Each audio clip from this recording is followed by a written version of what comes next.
Yo, what's up, guys? Damnation here, and I got Vlad. Yo, I got Ross. Good evening. I got Vikes, Hey, and I do believe Tony will be joining us at some point. So yeah, apparently there's a raid going on today. You know, I'll be honest, I've been so disengaged with this game that I totally forgot about it until I saw a post pop up on my Facebook wall today. And I was like, oh, today's starting the raid. How about that? So I guess that's what we're talking about today, and we're talking about some other things. So I guess we'll do some screen sharing and get started, I guess.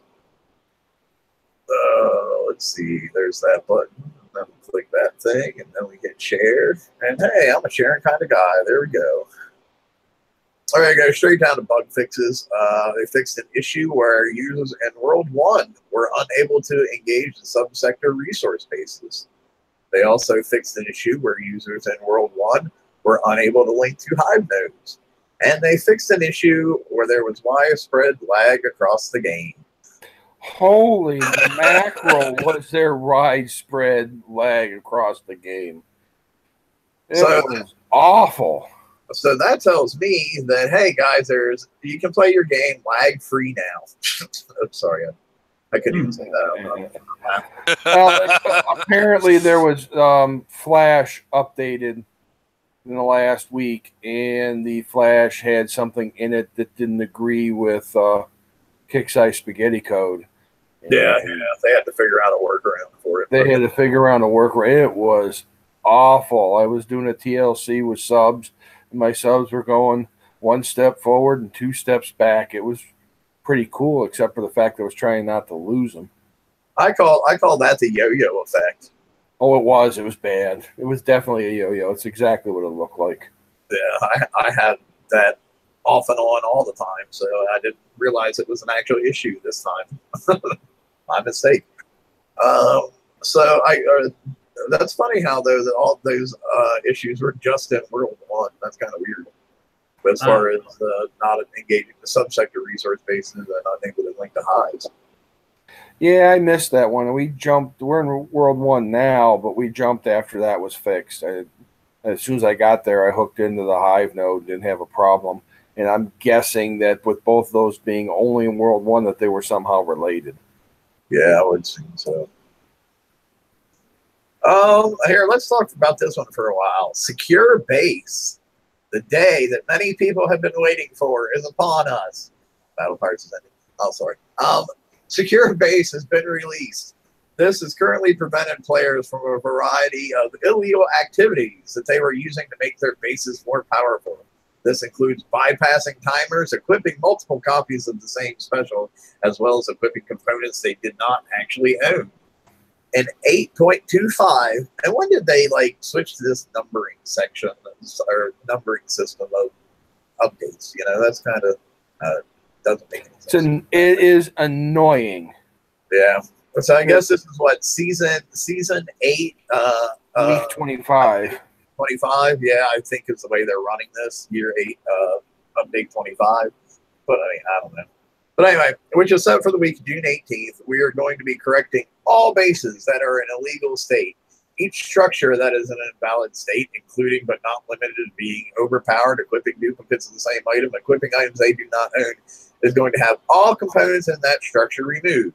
We are reviewing players who are found to have illegal bases and are banning players based on a strict set of guidelines. But don't worry, you'll be back in a week. They'll just take your turrets away that you hacked, and then you have to rebuild them. And 8.26, we released Bounty Season 11. Thanks to Secure Base, all bases, both player and replica bases, will be secure and fair for all players. The Battle Pirates team is dedicated to maintaining a fair game where everyone is able to compete on even footing, minus the money that you spend. This ensures that Battle Pirates events are fair for everyone to compete in. What are you going to say? So if this is Season 8, Update 25, they've had 375-ish updates to figure out how to keep people from cheating, and their commitment resulted in they didn't figure it out till now. I got to tell you, there's a lot of people on different pages that are saying, yeah, right, whatever. As long as you're coining, you'll be fine. And I hate to say it, but I agree with them. I don't think that if you're spending money, they won't ban you. They'll figure out a way to punish you a little bit, but they're not going to piss you off to the point where you stop spending money. Here's what I see. Here's what I see of this statement. Hey, everybody, we're going to be checking everybody's bases here coming up. So if you have anything illegal in your base, make sure you get rid of it by the time we do all this check-in. But just in case you don't, if we catch you doing something, we're going to take away your turret that you have, but we're going to let you back in the game in a couple of days, like you've seen us do to everybody else we've caught hacking over the course of the past 3 years. Yeah, that's what I say. I say they're warning everybody. Okay, they're going to do it there. That means what? They ain't doing nothing now to anybody. Well, it's actually, it's worse than that. Yeah, in fact, they're saying, here, cheat till this date. They're actually letting you know, this is the date we're going to say no more cheating. You got to be kidding me. That's actually ridiculous. That's not helping the player, helping the paying customer and the player, even the free guy that's been grinding this for this years. Right, would have been snagging all these people without saying a word and banning the shit out of the whole game, right? And that's actually what helping the game out would have done. Yep. So our definition of helping the game is different than Kixeye's definition of helping the game, because our definition of helping the game really doesn't have a lot to do with anybody spending coins other than ourselves. Their definition has to do with the bottom line. I will say this, though, because, in all actuality, it is a positive thing for the long-term effect. You know, if things are being hard and safe the server side, it's going to be extremely hard for people to manipulate them. And the overall effect of that is good. But, just announcing, hey, this is the date we're going to do it. So that gives you this amount of time to put your shit back to being legal. And it's kind of like, what? Why are you doing that? Right. Well, let's say they got to keep up to date on it. I mean, the only reason I could see why they are making this announcement ahead of time is if people that they catch after this date and after having made this announcement, maybe if they catch people after that this is like their fair warning of, if we catch you after this date, you are not getting your shit back. And if you get banned, you will be banned.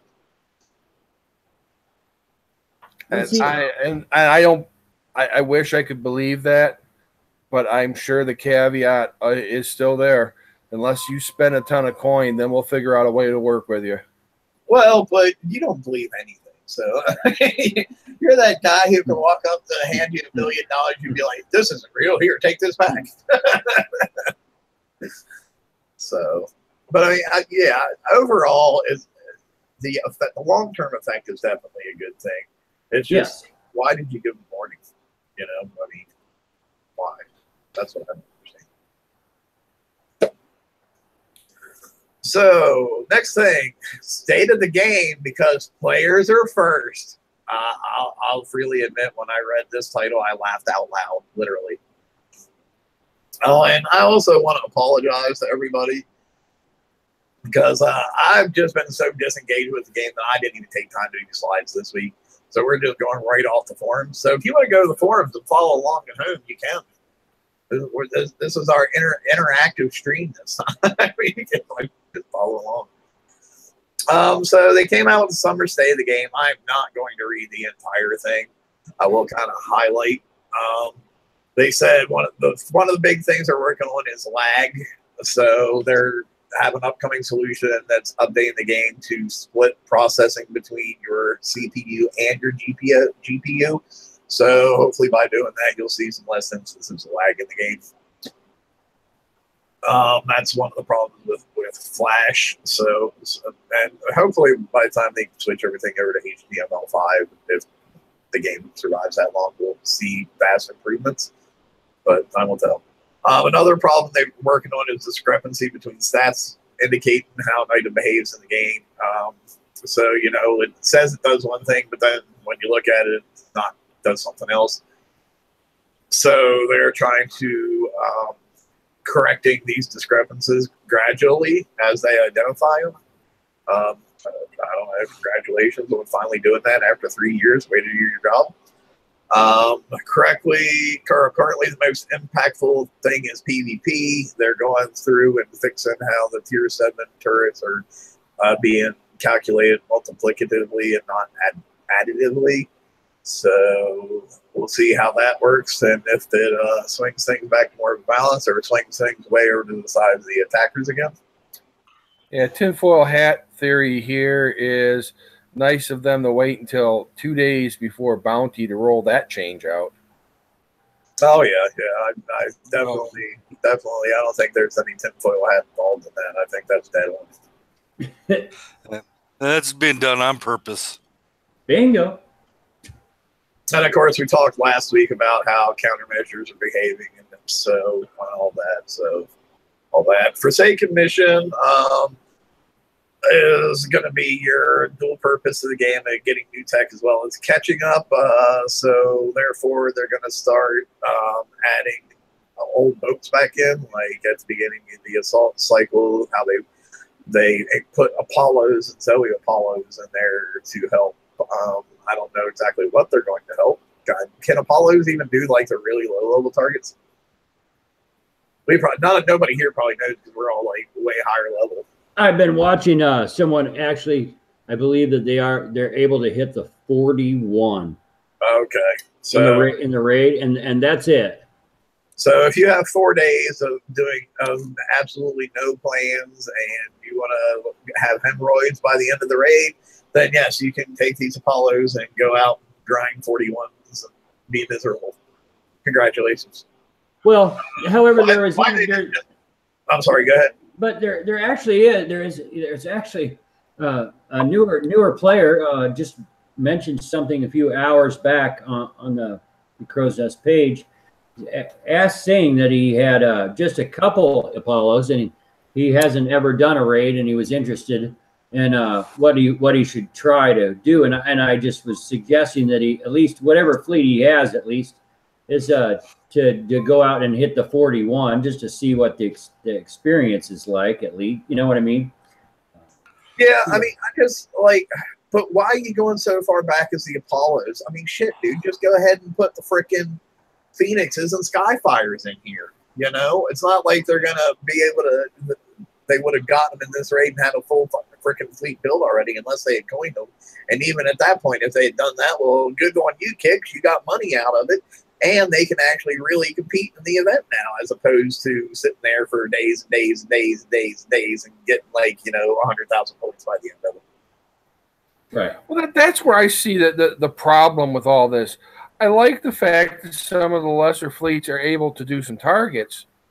But the truth of the matter is if you're going to claim something, you're not really going to get there doing it with Apollos and 41s.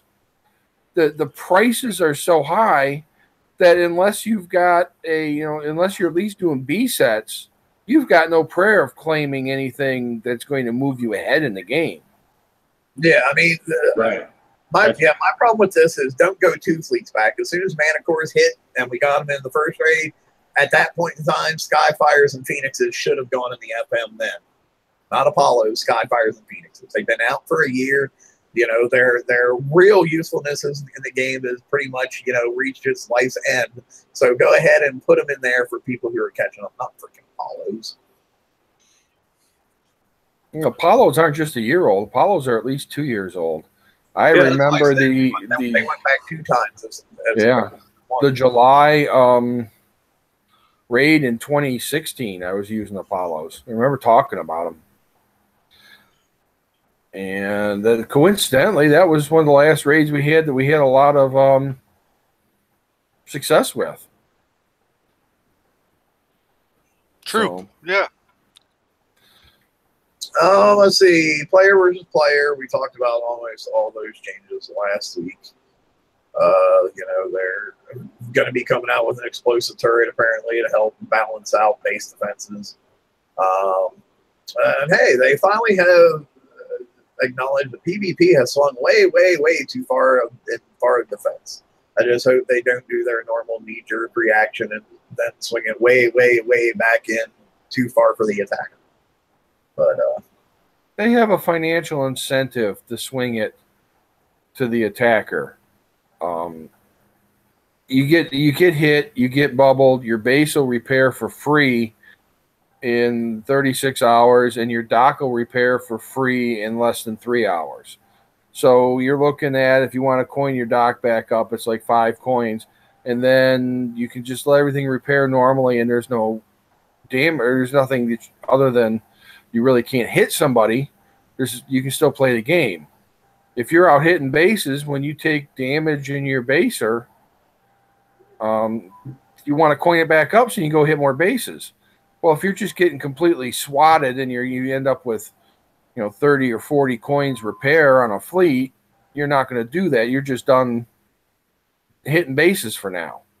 So they're trying to, I think they're trying to thread the needle where guys are successful hitting bases, but they're taking just enough damage to where they'll coin it up so they can go hit another base instead of waiting it out on time. Well, and that's the thing that I was going to say. It's like I just have no faith in their ability to be able to thread that needle, because I just think it's going to be back to the point where everybody's going to be getting locked in and base attackers are hardly taking any damage, so they're not making money at that point either. Yeah. I kind of feel differently. I saw turrets acting strangely the whole time. It's not actually the ones that they're mentioning, but so I think the PvP thing have been off the whole time. I'm glad they're gonna take a look at it. I think one of the explosive turrets they're mentioning is the mortar that's in this raid. So there's 2 of those already offered. I looked at those, but the explanation doesn't. I don't know, man. I'm not horrible at math, and when I did it, figured it out their way, some of my other turrets would have been behaving differently than they have been. So I don't actually believe that explanation, but I just know that I would like them fixed. I think that PvP can be fixed. I think it's broke. I'm a base hitter, so I think it's broke for hitting for sure. I think this turret change is going to be a big swing for people that are not even, don't see it coming. It's truly not going to be a big swing for those players, the average Joe. For me, I don't think so. When I look at the average base, truly the average base out there, they don't have the 5 supports on the island. They don't have the max turrets already. So I don't know if they're going to see a huge change other than because their guard's not going to change.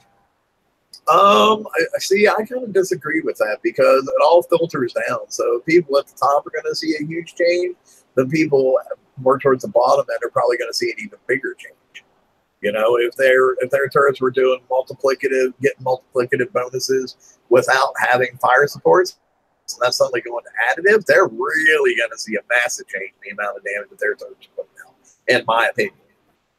Yeah, and that's true. I do think it's going to be a guard fleet situation. I will say this. I'll even go so far as to say this. I think PvP has only been balanced a very, very few times. I think it's mostly been out of balance. This time, just when it got out of balance, people couldn't buy their way back into balance, and that's what caused the problem. That's what got people so up in arms, because people couldn't buy their way back into being competitive again. That's my opinion. But so that's as far as PvP stuff. The BPHQ companion app, for those of you who don't know, they do have a Battle Pirates app out, which you can download and you can do all kinds of stuff like world map repair and speed up ship builds and refits and opt-in notifications for completion of ship builds and ship refits. You can do stuff in your base like speed up, repair, upgrade, all that kind of stuff. And you can get notifications of completing when a ship gets completed and repaired, fleet gets repeated. A fleet gets completed in repairs, or a ship gets finished building. I actually got a text on my phone today telling me that one of my fleets had finished repairing. You can get notifications of your base being hit. I guess that's why we don't get them in the real game anywhere, or because they want you to download this app, and that can tell you. But also on that app, you know, it allows you to play with a dead dock, so it's a pretty good feature. Your base can get hit. You can have a dead dock, and you still can do those applications from that app from your phone with a dead dock. Oh, that's kind of neat. So you can, like, your base gets hit, your dock's in repair. So you just log into your phone. You can launch a fleet from your phone, and then just go back and play in the game without having to repair your dock. Bingo. That's kind of cool. So there you go. I think that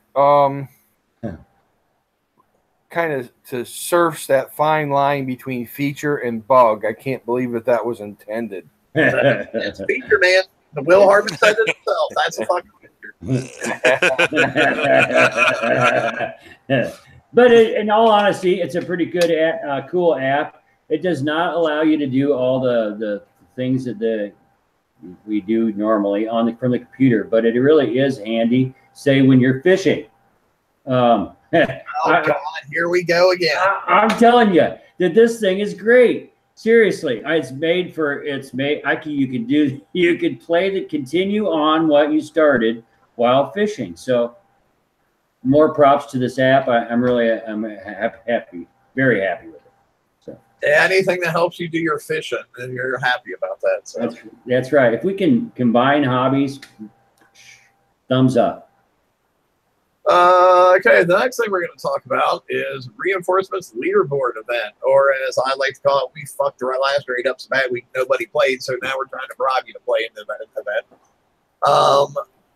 So apparently now, if you just participate in the raid, you're going to get something. So for the June event, Reinforcements, we're having a brand new contest where the top event point earners on the global leaderboard will be able to win the KDs.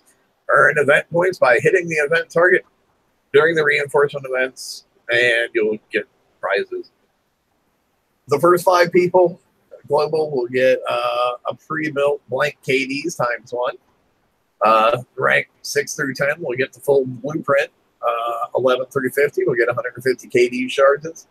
Shards? Did I just say that? I don't think that. 51 through 200 will get 100 KD shards. 201 through 1,000 will get 50 shards.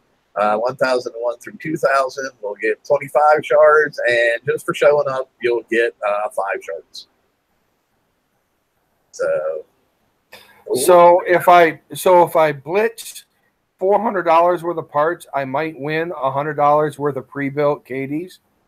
Yeah, I think that's kind of what that translates to. Yeah, because the KDs is a 21-day build, so if you straight up coin it, a blank could cost you $105.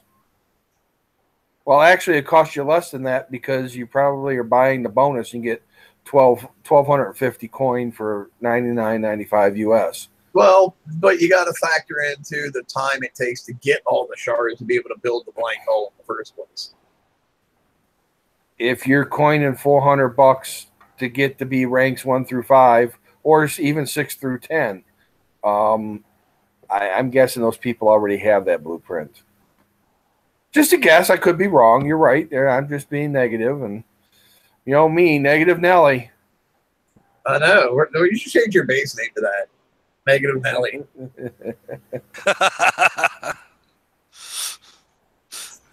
I don't know. To me, this is just like, well, we hardly had anybody participate in last event, so here, we're going to try to bribe you to participate this time. You know, if they'd have made it the top, anybody who made the global leaderboard got a fully built KDs. Oh yeah, I mean they're definitely monetizing it for sure. They monetize everything. But well, the top 100. If you give the top 100 something worth chasing, they'll chase it. I gotta say, these guys in ranks 1 through 5 are going to be in ranks 1 through 5, whether you hand them a pre-built blank or not. Maybe. That's not always necessarily true. I know some people put a lot of time and effort into chasing stuff that they don't have.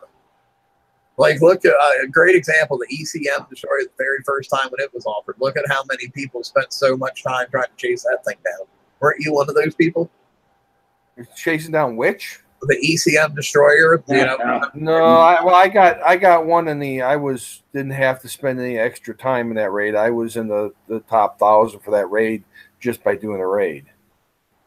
You had to spend a half decent amount of time in it to get to the top 3,000 though. Oh no, but it was just from chasing the points I needed in that raid. I made it to the top. I was actually in the under 1,000. But yeah, there were some people who did chase it, and just to try to get that. That's a good point. Yeah, and that was one they actually protected. It was if you had a I chased ECM destroyer, you were about 2 years before they re-released that.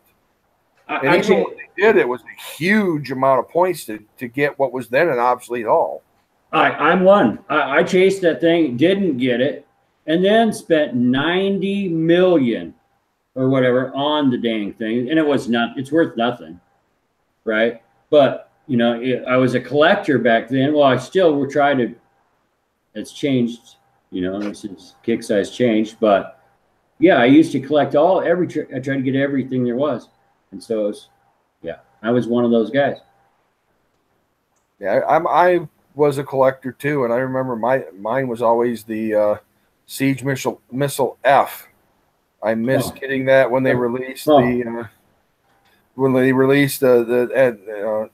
MCX, and it was about 2 years, and it was quite obsolete when they re-released that one.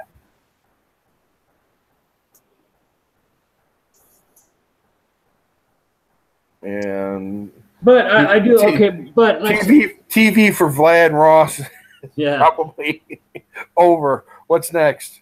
But the deal with the shards, you know, or the Decades, I do like going back to the original raids. They did offer the top performers something special, so I kind of do like that. For those people that really do like to see their name up there in the top, and I've been one at times myself, and that's the truth. So I think they should get something.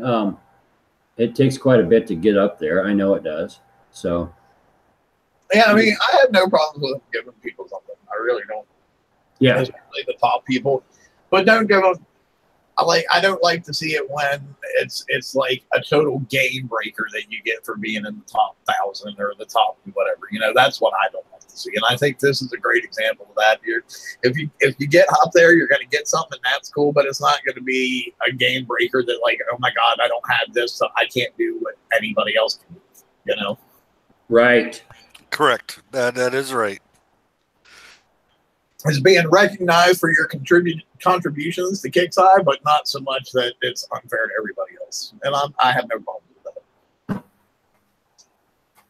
So I guess the next thing is the reinforcement events apparently started today. I don't know because I haven't done it yet. And I'll be honest, I don't plan on doing it. So it started today at 9 a.m. in Alpha, you know, and then blah, blah, blah, all the different times on all the different sectors. Of course, as always, they disabled relocation sector threat base parts, and the friends friends list is limited to 10. Man, I cannot talk. You would think for somebody who does it as much as I do, I'd be a hell of a lot better at it, but apparently I'm not. So it's the same targets we had last week, you know, with your prototype Kodiaks, your prototype interceptors, your draconian ammo carriers, your turret carriers. And you go in and you kill everything, and then you get your points. For tier 8, they're going to be the very difficult targets, of course, and you're going to get 2.5 million for the 100, 2.5 million for the 102, and then a completion bonus of 5 million. So do both of these targets, and you'll get roughly around 10 million points. And they're only for mana cores, and they recommend legendary mana cores. Who's going out and hit hundreds at this point? I have. I have. I have to. Oh, so everybody but me. There you go. So what's your feedback and input on them, guys? They're painful for me. Yes. I'm an auto style player with scatter guns, and they hurt. I did 100. Cost me about 3 hours damage, but that was the first time I had been into the target with a full fleet of mana cores. I have a full fleet of 5 completely ranked and built scatter mana cores. And I think I can get that down from 3 hours to something more reasonable. The 102s seem tuned for the missile fleet because I took almost 7 hours damage. The missile fleet does. The missile fleet does just as bad in the 102s. Oh, really? Yep. Well, I didn't. I say, well, yeah, they take about 4 or 5 hours worth of damage in the 102. Well, here, let's just go down the list of the three of you and be like, okay, for doing a complete tier 8 set, what was your total repair? Ross? 11 coins. And that was for both targets, correct? Yes. Vlad? If I would have actually coined it instead of sitting on them, it would have been 18 or 19.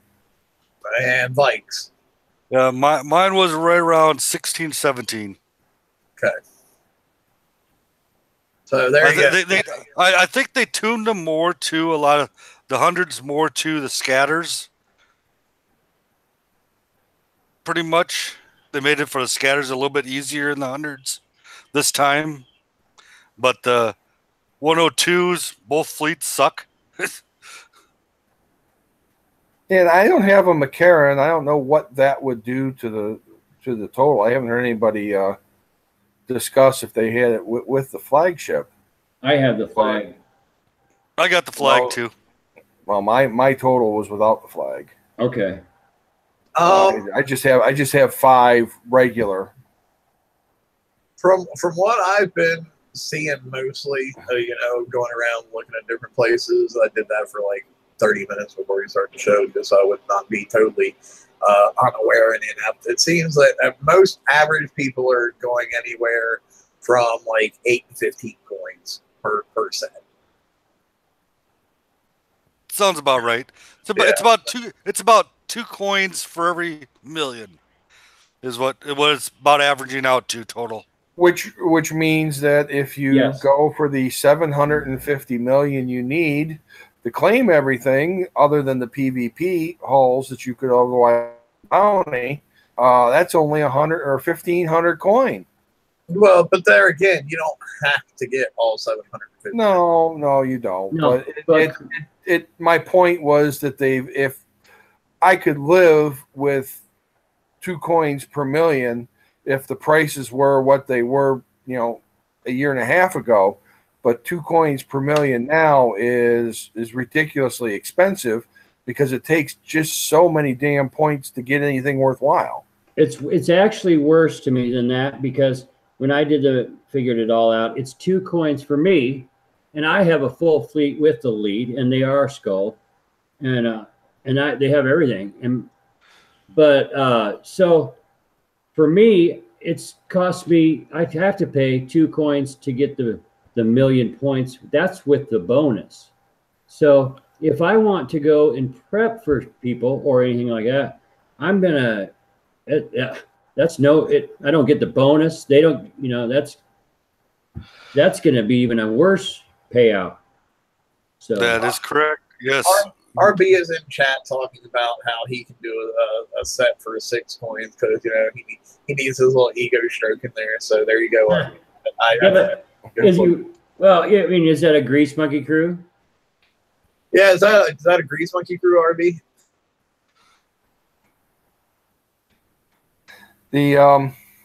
As it turns out, the 100 and the 102 are worth cost me about the same on a per million. because I kind of look at it's costing me about 3 times as much damage to do the 102. But the 102 is I get the completion bonus with the 102, so I get 3 times as many points. So it works out the same for me just going straight hundreds or doing full sets.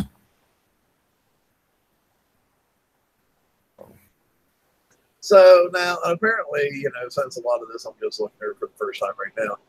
So apparently in these targets, you also get 1 shard for your limited reinforced chromium armor. You get to collect 5 shards for 1 limited blueprint. So, yay. It wasn't bad enough to make them limited, but now I have to collect shards to get the fucking limited thing too. That's kind of I'm trying to figure out if I've seen any shards. No, that'd be interesting if they were supposed to be in there and nobody's getting. I haven't gotten any. When you look at that, you have to kill. What do you mean? If you want to have 1 limited armor per hull, you'd have to kill 25 of each target to get enough to put 1 chromium and 1 reactive on a hull. Yep. 5 hulls. Yep. That's 50 target. I didn't think they could make the limited blueprints any worse, and they figured out how to do it. I haven't looked at that's one of those to see if they're even worth it. We'll get there here shortly. I gotta say, it might be some medication, but I gotta tell you, I haven't seen any blueprints, man. I got 150 million points. So do me a favor, log into the game real quick. Go into your. That's where I'm headed exactly where. You look in your intelligence lab under limited armor or limited shards. Okay, I'm loading now, so we can go ahead. Anyway, yeah, I got. I'm curious too. While you guys are doing that, I'm going to continue on. Tier 7, of course, you got 3 targets. You got the 81, 83, 85, paying out 400, 500, 600,000 points respectively. You get a completion bonus of 1.5 for doing all of the sets. They recommend mana cores for that. And Tier 6, you got 3 targets of 61, 63, 65. Just paying out 100, 200, 300,000 points with 450,000 completion bonus, and they say that legendary ranked Skyfire fleets or legendary ranked Phoenixes can do these.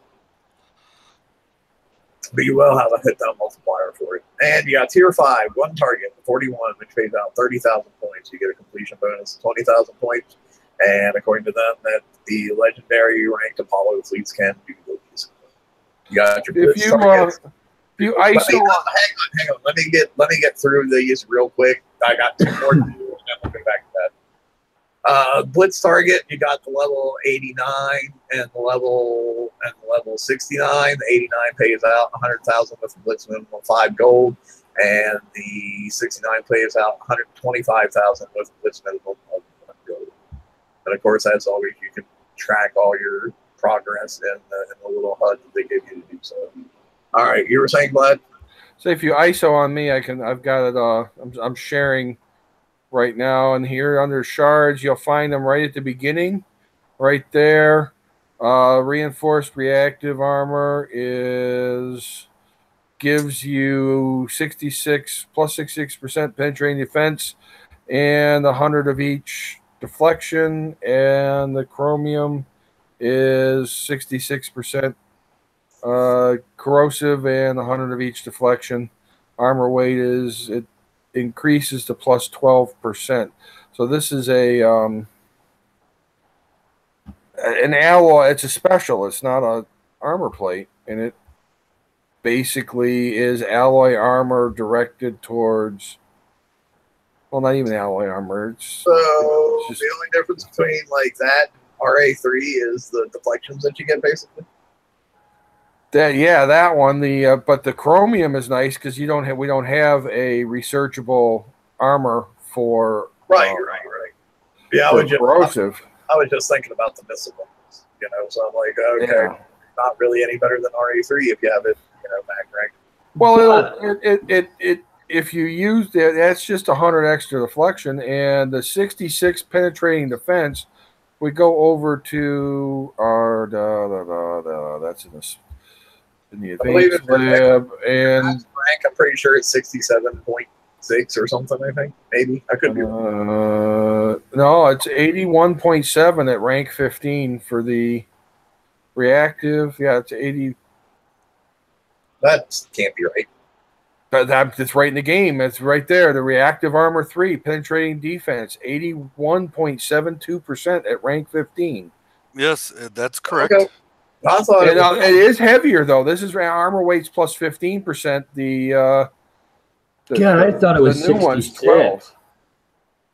Yeah, It might have been 60. It might have been 66 before before ranking or before retrofitting it. Yeah. But at rank 15, it is. Like I said, I've got it right in the game, open right here. No, yeah, we're seeing it. Yeah, I agree. Well, let's be honest. You're acting like those stats mean anything. You'd hope they'd at least be relative compared to other armors. But yeah, who knows if they get the math right. I mean, because they came right up and said in the say of the game, stats do not indicate what we actually have in the game. When have they ever? Oh gosh. But the good thing is it is a special, so it's not a limited armor. So you're not actually chasing millions and millions of shards. It looks like, but you are chasing quite a bit. I gotta tell you, because I'm at 150 million in points in the event, and I'm hitting these exact targets, and I don't have these specials yet. Apparently, I have two shards. I have 5 shards. Oh, that's nice. I have 5 shards out of 10 targets. It doesn't say that they are random. It says you will be awarded 1 shard per one shard per target. Well, we all know though that they never word things correctly. So, right. Well, I was saying, if you've done 10 of each and you don't have 10 shards, that's a ticket. Yeah, I got 2. And I've done 1 target of each, and I had 1 shard of each. So, that's maybe you just got lucky. Yeah, well, if these are dropping as random, not guaranteed, then we've determined that at least the penetrative one is of marginal use. That's certainly not something that will convince anybody to chase those down. But the other one could be of use. I mean, in all honesty, it might be. We just don't know. I mean, it's a nice one we don't have out there. Can I just point out, I saw Damnation scrolling down there. Can I just point out that 37,300 uranium still sucks? Oh, yeah. RB, to answer your question, the 100 drops the shard for the chromium one, and the 102 drops the shard for the reactive one. I saw you were in chat asking about that. So that's the way it's put forward on the forums anyway. Like I said, I haven't hit any targets for the raid, so I have no idea what it actually does in game. But yeah, uranium shit. We all know that. So I guess we can go straight into talking about the top prizes. Ross, you want to talk about the Centurion, Proto Centurion? Sure can. Now it's a siege tier 7.5, so it's 20,000 tons. Armor points 15,000. Weapon. It does have a weapon weight reduction with it for 20%. So that's a pretty cool feature. I don't know if I've seen that. It has a structured DPS built in the hull of 25,000. Ballistic damage is looks like plus 65%. I guess projectile speed is 100%. I guess it's 80. Ballistic damage is 85%. Yeah. 85. Yeah, sorry about that. 85%. Projectile speed is 100%. Ballistic range is 50%. Ballistic reload 75%. Splash is 150%. Building damage and wall damage both are at 175%. Those are pretty good stats right there. For defense, we have structure deflection of 2,000, an evade bonus of 15%, ballistic defense of plus 40%, radioactive defense the same at plus 40%, and then a tactical field resistance 50%. Slow resistance on top of that 35%. It's mildly 30 miles an hour speed. Turn speed's 40. Map speed's also 40. It has sonar range 75. Repairs in 3 hours and 20 minutes. It has 7 million cargo. Now this it does have a special ability with it. It's a slow resistance, and it can be applied to each Buccaneer Boon, Hydra Siege Cruiser, Blood Hydra, and Proto Centurion in a fleet. So that's kind of neat. It passes over several different types. So then it's going to affect range of 50, ballistic defense plus 40%, also radioactive defense, same 40%. It's going to increase the combat speed 20%, and splash damage reduction 15%, and turn speed increase of 15%. So then you get a duplicate aura cap of 5. Then we're going to also pick up it's going to affect buildings, turrets, and walls in a range of 105. It's going to take away the ballistic building damage defense and the radioactive defense by 5%. So yeah, that's pretty nothing there. I don't know. Well, So, no, it kind of is, because, like, say for example, the turrets and bases and the well, I'm still going to call them dubs because to me they'll always be dubs. Is like they have 85% damage resistance. If you get 5 of these together, then you're knocking that down from 85 down to 60%. You'll probably see a very pretty significant difference in how fast the turrets drop them. okay. Yeah, it's a unique hull. It is. It's quite different. Anybody have an idea what the build time is? Because I can't even get 10 it. hours. What's that? 10 hours. Did you say 10 hours? 10 the hull? hours. Yes, for the hull. 10 hours. Just like it was for the Proto Tide Seeker. And how much? What for all the goodies that go on it? I guess is. I would guess, I'm like not looking at new armors and stuff like that. I would say it's probably going to come in right around the same time as Proto Tides were, which ended up being like around 11 to 12 days, depending on what you put on them. So a fleet of 5 is basically 50 to 60 days. Yeah.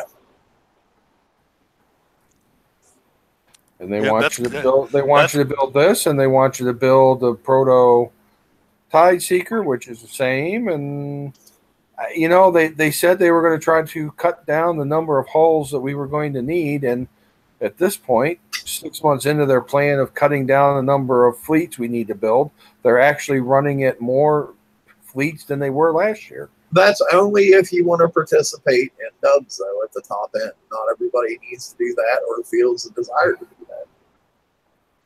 Correct. And I will say this, like, look how long our last iteration of drag bases and dubs stuck around for before they changed them.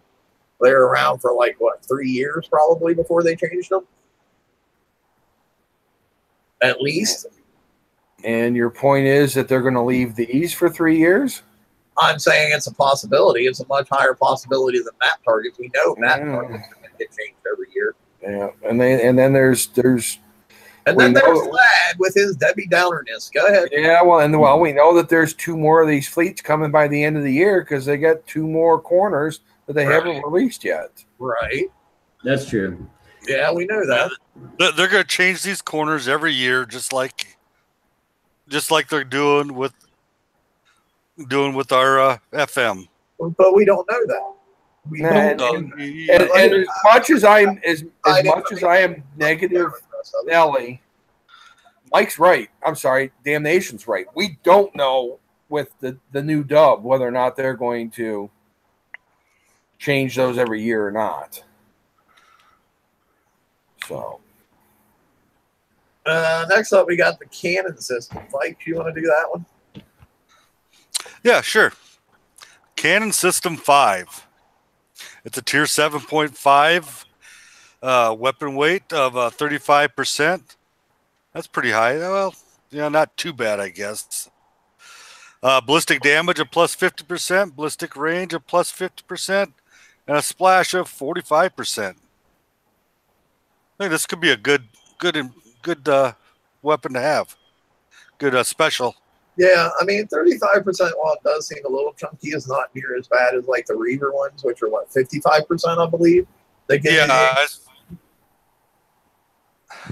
I said the other cannon system is really, really heavy. Yeah. Well, it just look at the what is the reload special that you researched. Isn't it like 60%? Autoloader 3 is weapon weight 60%. Though it is a ballistic reload of 110. This one you're getting a ballistic. Well, I'm sorry. How about the hardened barrels? Yeah, you're comparing it to something that's like apples and oranges.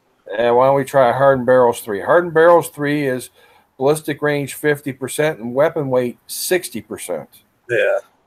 And so you're getting the same ballistic range buff out of this as you did of the Hardened Barrels 3 for only 35% weight, and you're tacking on damage and splash. Well, I guess it could be worse. Yeah, I think it's good. And in Negative Nellie's show today, it could be worse as a ringing endorsement. Right? I'll go back to it. If you would, I'll just note that these splash specials have a unique ability to stack with things that you don't normally find. So pay attention to that if you're looking into increasing certain splash aspects of the game. It doesn't necessarily have to be a cannon or a ballistic weapon to gain that. It's any splash would gain 45%. Correct. That is correct. So there you go. Put it on your sloths. Yay. Because your sloths need another 45% splash. Let's talk about the Pack 2 cannon. Glad you got this one. Oh, it is a siege forsaken weapon. It's a tier 7.5. It is a cannon, and it's a chunky little sucker at 1,260 tons. You are going to have, and the accuracy is only 25%, or 25, which is kind of meh.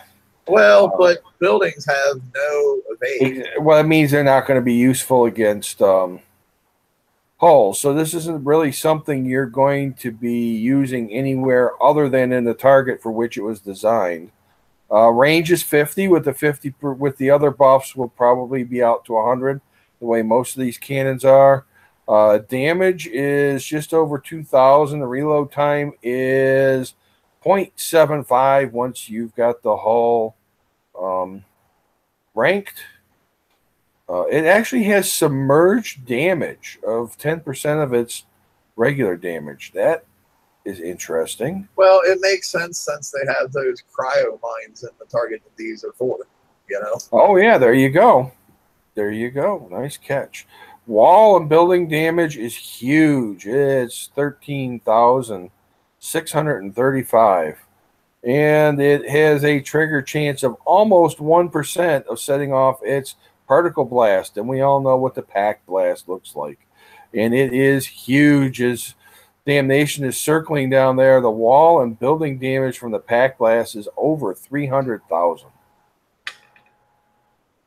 So, and there is your awesome new Pack 2.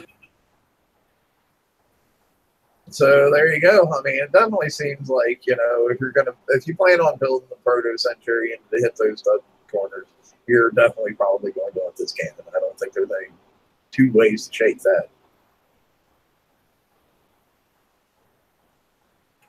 So there you go. Don't forget the duck CIC. Yeah, Darkwing Duck. I mean, that's pretty. Like, I'm gonna phone Disney. I'm sure Disney will go after him for infringement if nobody else will. Ross, I think we're back to you, bud. All right. This one here is it's a Scourge Assault CIC Tier 7. The weight on this one is 2,800 tons. What happens with this one is it's ballistic, explosive, concussive, all drops 100%. Penetrative increases 15%. Radioactive defense drops 100%. Corrosive defense increases 40%. And your increases 10%. It's got a bonus effect to the other Manticores in the fleet. I guess it slows to match the fleet combat speed. So I think it basically is what it's your entire fleet, regardless of the CICs. If I'm correct, it's going to this one. If you have one in the fleet, will make the entire fleet match. Am I correct? In speed? Let's see. Yeah, it seems like it'll make your boat stack. Right. The layman's way to put that. It'll make your boat stack. Okay, that was my understanding. Okay. So it does have a duplicate aura cap of 3. So I don't. But and then affects all friendly ships. It has a berserk duration of 10 seconds. So you're going to get a corrosive penetrative bonus of 15%, combat speed increase of 10%, a corrosive reload and a penetrative reload of 15%, along with a 10% turn speed boost, and you are cold snap immune.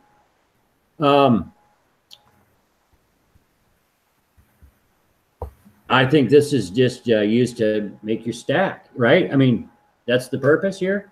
Well, no, I mean, obviously, you gotta have the other stats down there. So and then you can have, like, if you have 3 of them, you're gonna get a corrosive and penetrative defense is plus 45. Pretty high, yeah. And then you get the penetrative reload of, if you have 3 of them, 45%, turn speed of 30%, and all that fun stuff. Yeah, so, like, and when I say as far as it'll make your ship stack better, I mean, just for the boats that these are on. Obviously, if you have 2 boats that doesn't have one of these on, you're gonna have some easiness.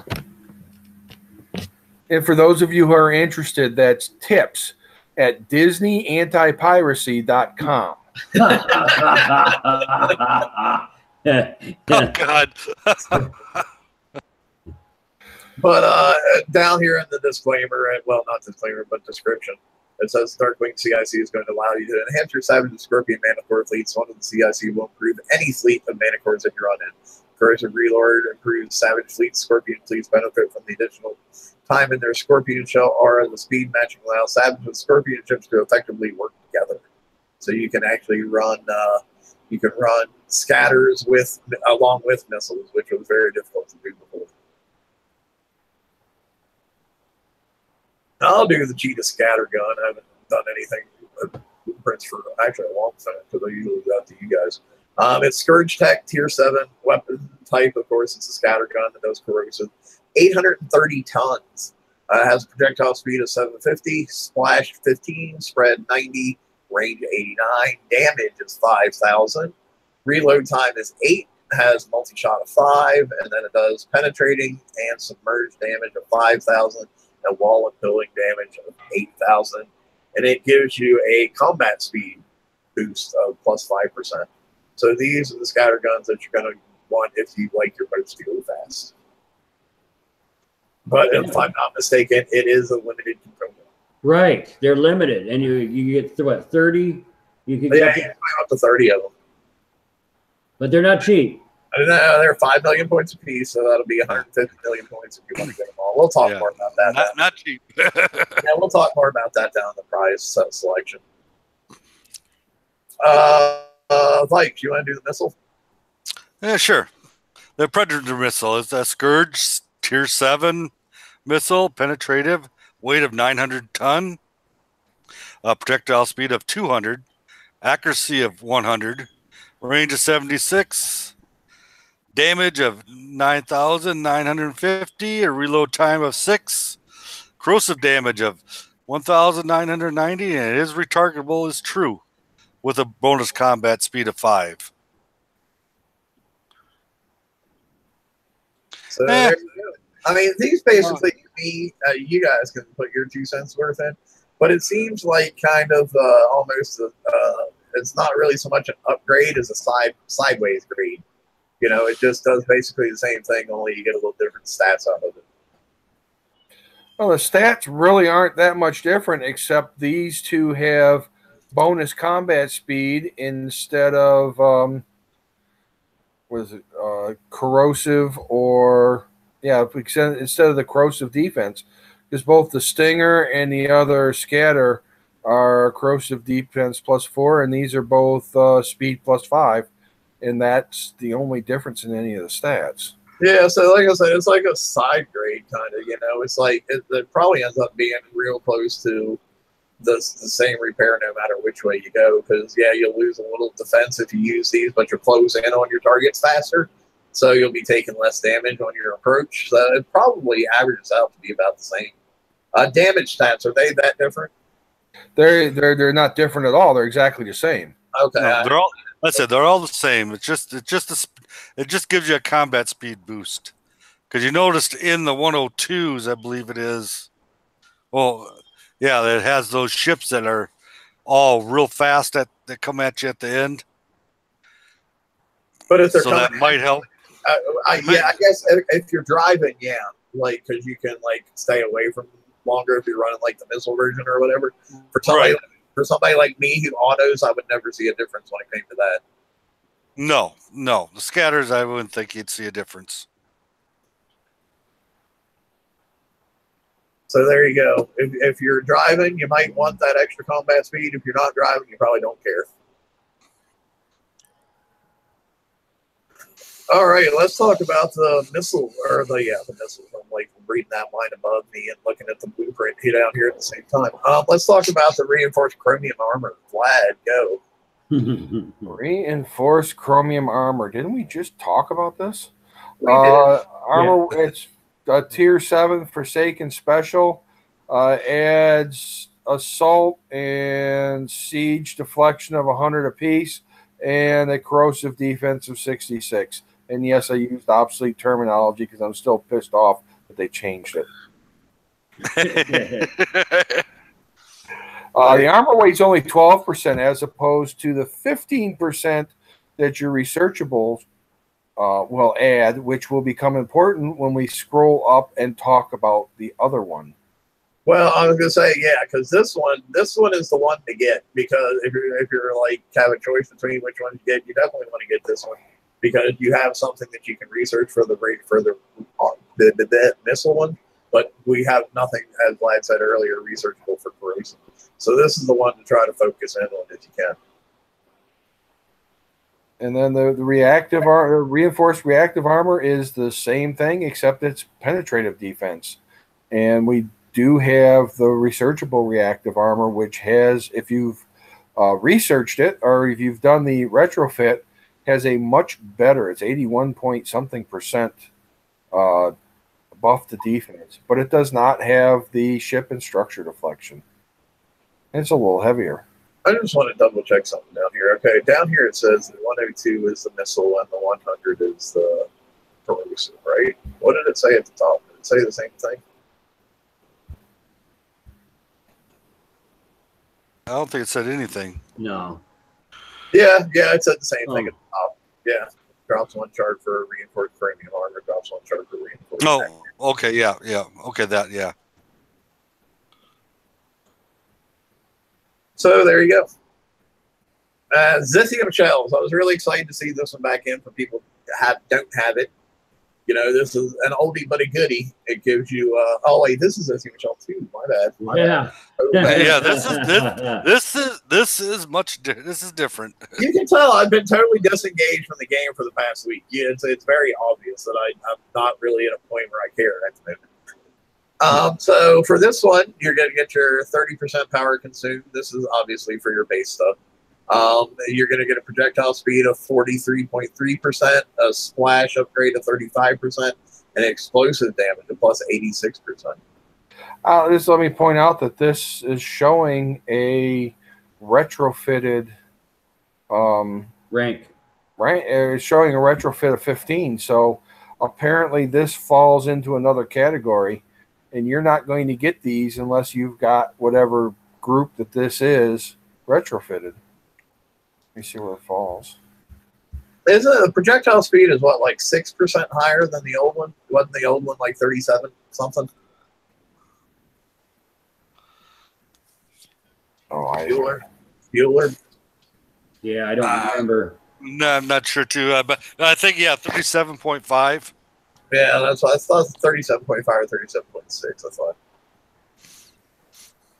So I mean, yeah, if you like Zithium shells, and you're definitely going to want this one, because you just want to switch over the old one to the new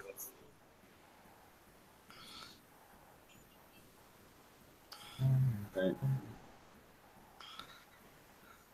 Who we at? Are we back to you again, Ross? Sure. We got All the Zenth Reinforcement D5C. So this one's just going to be your ballistic basic armor that we've been lacking. It's a Draconian Tier 7 tech. The power consumed is 925. Armor points is 500,000, and this one is also ranked shows a rank on it. So ballistic defense is a plus 37.1%. So this would be, but we've been missing that. So I know. I'm looking forward to getting this because all the impact cruisers I get hit by. Oh, wait a minute.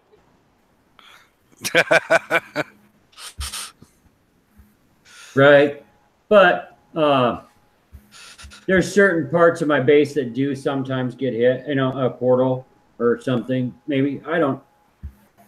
It's gonna be one of those things you're gonna want to have. Yeah. I'm not saying that. I was just being sarcastic about the great ship that was the impact cruiser and how much base hit in that scene. No, that's just not. It works hella good in defense, though, don't it? No. Yes, it does. Remember, I went out and totally stood up against your sloth fleet for the whole 5 minutes with my one boat. Oh yes, but no. It's great in defense, dude. It is great in defense. I have an impact cruiser in my defense, and I'm telling you, it's great. Well, that's not what's killing everything, though. But it can, is my point. We went out and tested it on the water, and it can. Anyway, catastrophic mortar. Lights, go. Yes, the catastrophic mortar. It's the new Tier 7 mortar. Power consumed is 14,000. The weapon type is mortar. Explosive type is the damage type. Projectile speed of 350. Splash of 8. Spread of 100. Anti-mortar evasion 75%. Range is 100 to 287. Damage is 60,000 with a 3 salvo. Reload time of 15. Reactive damage of 15,000. And explosive defense bypass of 100%. And a radioactive defense bypass of 100%. It does MIRV, I guess, and it does 10,000 damage. The MIRV, the splash of 8, MIRV count of 2, and a spread of 10 to 15. Has a field effect of hostile against buildings, ships, and turrets. Range of 16, radioactive field of minus 300 per second, and a resistance trigger, yes. The MIRVs, when countermeasured, duration 6 seconds, range of 16, radioactive field of minus 300 per second, Renaissance trigger, bonus group, Tier 7 explosive, duplicate aura cap of 8, and explosive damage of plus 25%. And I would just like to point out for those of you who are word picky, that's resonance trigger, not Renaissance trigger. This is not going to take you to the Renaissance Fair, okay? It might. Well, you know, it might. But it might.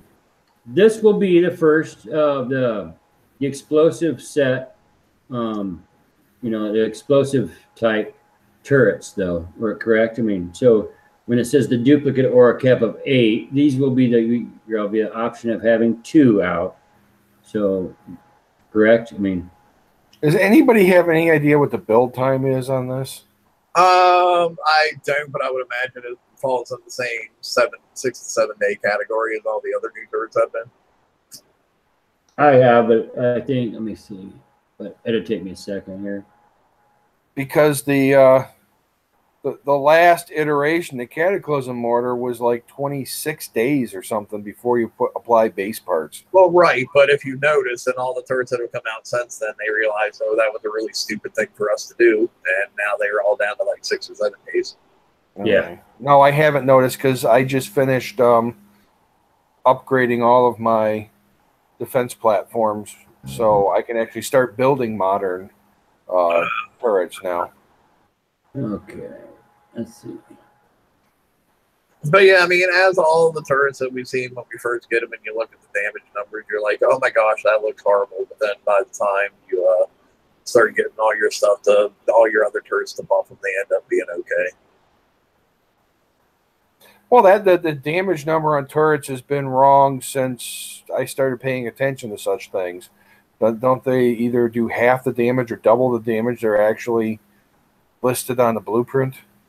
Oh, yes, but then health is double or half. Okay. Actually listed on blueprints too. Let's not get into that whole. All right.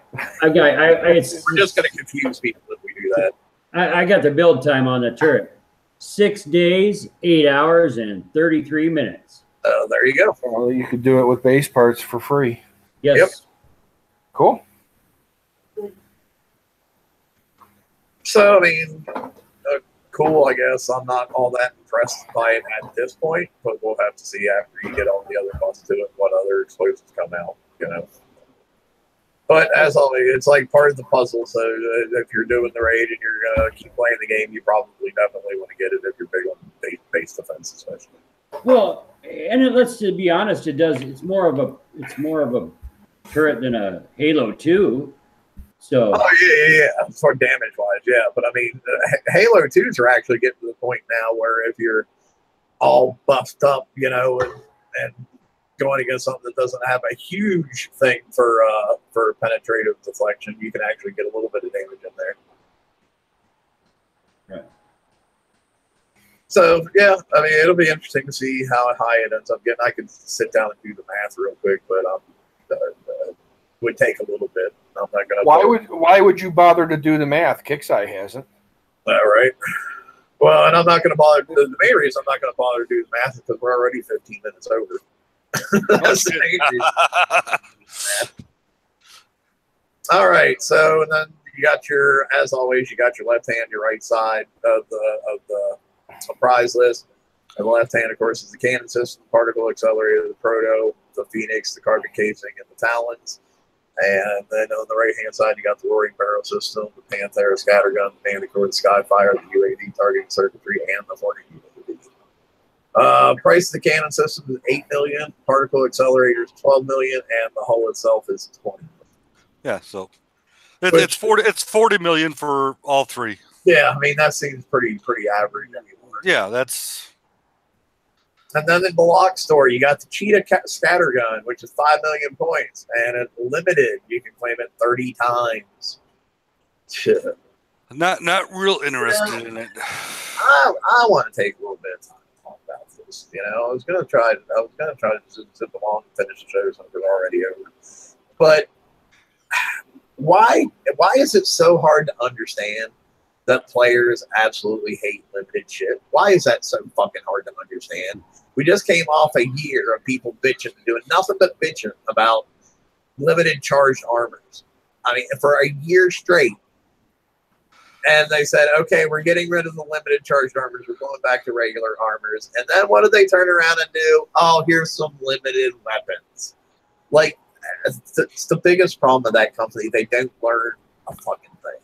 Yeah, Oh, especially And don't forget the shard-driven limited specials that they came out with in this raid either. It's sad. It's sad they've taken what was a great game and pissed all over it. It's a piece of shit. well, and also when these here, the only difference between these and our other ones are combat speed. Yeah. I mean, there isn't much difference. So to have them limited is BS. Yeah, they're just like, oh, we can't think of any other way to make you have to earn 700 million points in a raid and mortgage your house to do it. So I guess we'll make these liquids. But anyway, sorry, enough of that. Strike System 5 is in the lock store. Stinger missiles are in there. The Scorpion CIC, the Makara's Manicore, the Ward Missile Storm Cruiser, the Howie. Of course, you can claim up to 4, but the home capacity is not increased. The Night Watch countermeasures. Siege Missile D55X, CM XM Reloader, Precision Missile System, Heavy Ballistic Shells, Agility System 4, System Light Armor D5SL. I've had like 10 plates of that I've still never used for anything. And you can get all your shards in here too. Sloth build tokens. You can get Brennis Sloth build tokens. You can get Missile Storm Cruiser build tokens, Onslaught build tokens. You can get a lot of build tokens, but you know what tokens you can't get? General ship build generic tokens. Boo! Boo! Yep, none of those. So, they got build tokens for everything and almost everything in there that we've been working with, which is good. I mean, I like that.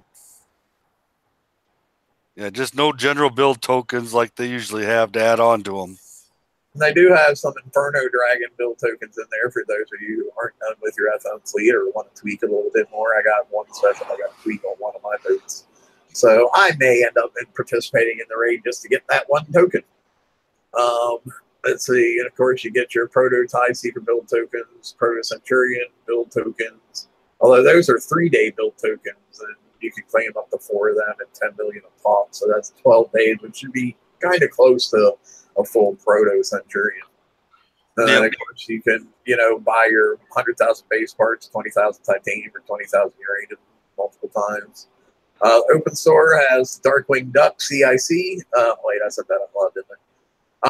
Manicore build token. Yet again, that's tips at DisneyAntipiracy.com. No, I'm not talking about you. I'm talking about Report Kixeye for the trademark infringement. You got the Savage CIC, the Chameleon Calm Prime, Chameleon Edge Missile, the Pneumatic Launch Actuator, the Manus Missile, Advanced Optical Targeting, Pulse Disc, blah, blah, blah. Yeah, you guys can go to the forums and read this list yourself. Yeah. Yeah. And you get a badge. Don't forget your badge. You can get a Hand of Makara earned by earning the Proto Centurion. As you can tell, that's a little Roman Centurion looking guy down there carrying laser pistols, because we all know that the Romans used those a lot back in the day. That's how they maintained the empire. Exactly. Yep. Correct. One of the things that wasn't in the in the forum splash there is we do have 11, count them, 11 limited time offers. A couple of VXP Manicore offers, couple of Manicore build token offers, Phoenix and Skyfire tokens, and some very expensive outfitted Manicores. I don't see the value in purchasing any of this. However, if you go in and look at what Kixeye thinks an outfitted Manicore should look like, they have a place for those of you still trying to figure it out, for you to at least start a build for both the missile and the scattergun. So you can take a look at what Kixeye thinks is a good haul and then massage it from there, and it'll give you a starting spot. And that's the only reason I bring it up is for those of you who are still trying to figure out the Manicores, there's at least a starting spot in there. And the Manicore offer is good for, looks like, till about the end of the raid. And just look at that anytime. Real quick before we end the show, I'm going to go out in auto 102. No, actually, I've got auto 100. Because I'm more interested in the cruise. I think I have to find one first. Hey, why don't I do a silly thing like use the locator? Why would you want? do Well, yeah, that? yeah. I know, right?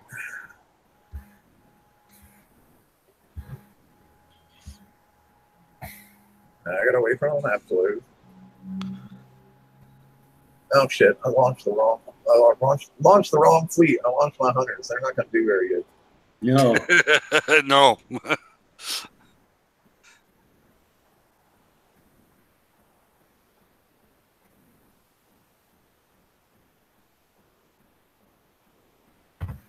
It is kind of funny there. And my flagship's not legendary, but it is what it is. I think it's only like 1% off of legendary.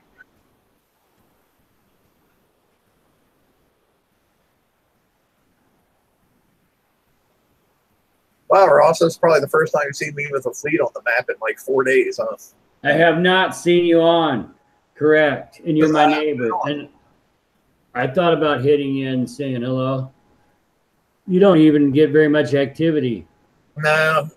I had somebody try me the other day. They got like a 13% or something, I think. Yeah. You did.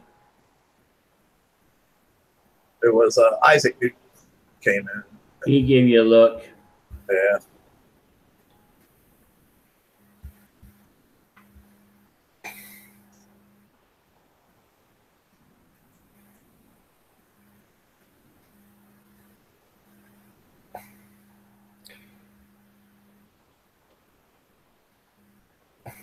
I'm ready for base hitting to return. But hopefully there's still my friends are around to hit. Or as I like to call them, frenemies. Yes. No, I mean I play with friends. It's a game for me. In all honesty, whatever. I had to stop that rule. You know, you don't hit friends, whatever. That's a long time ago. I have at least 1,000 BP friends. My theory is I play Monopoly with friends. Too. You know, that's how it is. Well, how many of those 1,000 BP friends do you have? Do you actually really know, though? You know, Quite a few. In all honesty, over 7 years' time, though. You know, when you see how many of those BP friends have you met face to face? Only a couple, only a few. But I how about this? I had a Crow player, and she drove 22 hours to go to dinner with me. That's right. That is right. 22 oh God, hours. Here we go on the Ross vanity again. No. With me and my family, she met us in Florida, Disney. We met there at Disney, and but that was pretty special, and that's pretty darn cool. So this game actually, that's the best part to me about this game is this people I've met. That's why I'm here. I'll tell you what's funny is I spend more time talking to people from Australia in this game than I do talking to people from the States. True fact. I just like that part about the game. I mean, I do. And they're not people that I would necessarily run into or even befriend. That's only because you can't get your sleep patterns down, and the Aussies are awake when you are. That's true. Actually, my sleep pattern is down just fine for the shift I work. So, so fully auto, no driving whatsoever. 1 hour 58 minutes or 4 calls. That's not too shabby. Let's go do a 1 or 2 on auto.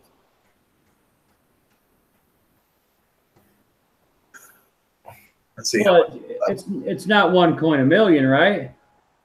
Oh, it is. No, that's 4. That's 4 coins for 2.5. Hang on. You got to do the whole fucking set before you can come up with how much it is. Right. No, that's right. And you do. And this is the one that gets you. This is going to be the first time I've even seen the inside of this target. It's going to look like it's not going too bad till the end. And then it's they kind of when you spin around to kite them and they all catch you at once. It's kind of fun. But I don't kite them. No. I don't drive. Period. No, they're gonna like they're gonna chase you. It's gonna be a strange thing at the end, and they're gonna surround you, even on auto.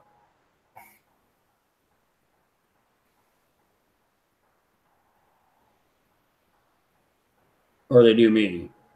I know one thing for sure is I need to spend a little bit more time on my countermeasure configuration to figure out exactly how many of what to run. Since, you know, these counters, these anti-missiles won't shoot these missiles, but these anti-missiles won't shoot those missiles. You know, all that stuff they don't bother to tell you. Man, I'm stacking terrible on this target. Yeah. Well, So they're fixing the countermeasures, remember?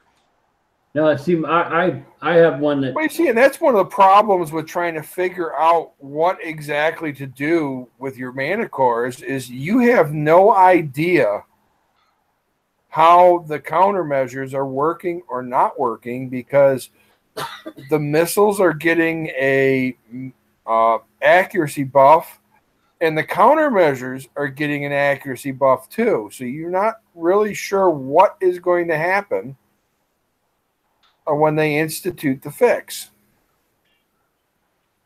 Because everything changes. One of the issues with this is that there's evade for these remote, or not in this target, but in the dragon targets, there's, you know, you have remote target evade that's useless because all those missiles coming at you have such a big accuracy buff that they're overcoming your evade. It's really difficult to figure out what you're doing until they fix it and we can do a little testing. For me, total no driving whatsoever. It ends up being a 10 coin repair for 10 million points because I can do that last 3 minutes for instant repair. So right. Okay. No. I counted the same because I think we have the exact same fleet. But because I'm 11, I'm the same damage as you. Yeah. He didn't repair. He didn't repair. He didn't repair in between either. Yeah, I don't either. Yeah, you probably got your PvE build from me anyway, so that would definitely be why we're getting pretty much close to the same damage. I did. So there you go, folks. That's what you got going on. That's what you can look forward to. And just mouse over my build so those of you can see it. They're all just a little bit different as far as countermeasure layout. But I have RA3. You know, I have all the corrosive / missile armors on them. The Savage CIC, the assault battery. I have speed. I use Speed System 6. I use Agility System 4, which I actually might end up switching out because I'm not sure. I don't think it really does anything. And then I have the reload special and countermeasure reloaders, and then, you know, quite a few scatter guns and then some balances. And then on the flagship, instead of phalanxes, I have sprints to deal with turret missiles. So there you go. That's what I got on mine.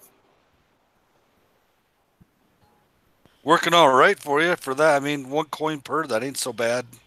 Well, I mean, it could be better. I mean, it could be a lot better, yes. Oh, it's horrible. If you want 600 or 700 million, though, 1 coin per million is pretty shitty. Yeah, if you want 600, 700, no. Yeah. I think it's double what I want to pay. You know, it's double. Well, it is. It is. Last event, it's double. For me, double repair than last event. Yeah, you should be getting at least 2 million per coin. So there you go. And now I won't be doing anything for the next 5 hours. Huh.